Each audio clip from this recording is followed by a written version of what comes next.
என் அன்பு குழந்தையே, நீ மனதளவில் நொறுங்கி போயிருக்கிறாய் என்பதை நான் உன் சாய் தேவா அறிவேன். நிச்சயம் உனக்கான விடியும் காலம் விரைவில் வரும். இந்த நல்ல செய்தியை உன்னிடம் சேர்ப்பதற்காகத்தான் இன்று குங்குமத்தோடு உன்னை தேடி வந்திருக்கின்றேன். குங்குமத்தை தொட்டு கண்ணில் ஒத்திக்கொள். விரைவில் உன் இல்லம் தேடி ஒரு நல்ல செய்தி வரும். சில நேரங்களில் உன்னை உனது நம்பிக்கையின் எல்லை வரை அழைத்துச் சென்று கைவிரித்து விடுவதைப் போல நான் செய்வேன். எந்த நிலையிலும் நீ என் மீது நம்பிக்கையாக இருக்க வேண்டும். பாபா, நான் பிழைத்தாலும் பிழைக்காமல் போனாலும் உன் மீது நம்பிக்கையோடு இருப்பேன். நீ எனக்கு எதை செய்தாலும் செய்யாமல் போனாலும் நான் உன்னை நம்புவதிலிருந்து மாற மாட்டேன் என்று நீ உறுதியாக சொல்ல வேண்டும். ஏதாவது செய்வேன் என நினைத்து வருகிறேன், ஆனால் எதையும் செய்யவில்லையே. இப்படிப்பட்ட கடவுளை எதற்காக தொடர்ந்து நம்ப வேண்டும் என ஒருபோதும் நீ நினைக்கக்கூடாது. இன்னும் சற்று நம்பலாம், இன்னும் சற்று நம்பலாம் என நம்பிக்கையின் காலத்தை நீட்டிக்கொண்டே போக வேண்டும். அப்போதுதான் நான் உனக்கு தரும் அளவில்லாத சுகத்தினை உன்னால் பெற்றுக்கொள்ள முடியும்.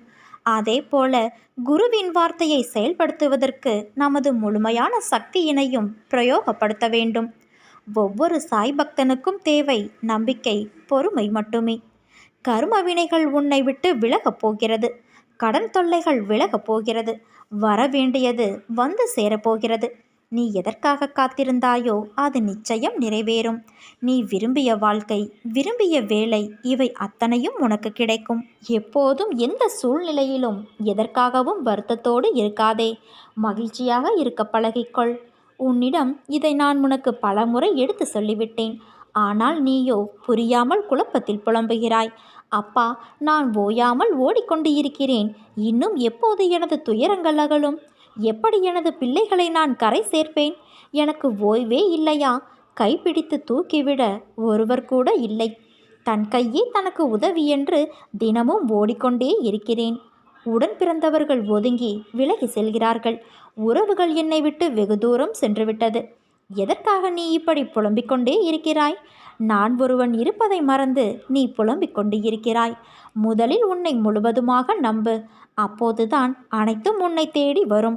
நீ எதிர்பார்த்து காத்திருக்கும் அனைத்தையும் நான் வழங்கப் போகிறேன். அனைவரும் வியக்கும் வண்ணம் வாழ்க்கையில் உன்னை உயர்த்தப் போகிறேன்.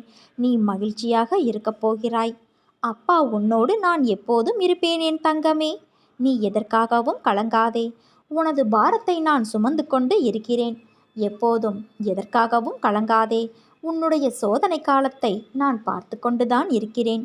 நம்பிக்கையோடு இரு. நம்பிக்கைதான் வாழ்க்கை. என் செயல்களை அறிவது கடினம். ஆனால் ஒன்று மட்டும் உண்மை. என்னுடைய செயல்களில் ஒரு உட்பொருள் இருக்கும். என்னை நம்பும் பக்தர்களை நான் என்றும் கைவிட மாட்டேன். என் விருப்பப்படியே அனைத்தும் நடக்கும். சில நிகழ்வுகள் உனக்கு கெடுதல் என நினைப்பாய். ஆனால் கடைசியில் அதுவே உனக்கு நன்மையாக முடியும். நீ நம்பிக்கையோடு இருந்தால் நல்லதே நடக்கும். சாயிருக்க பயமேன்.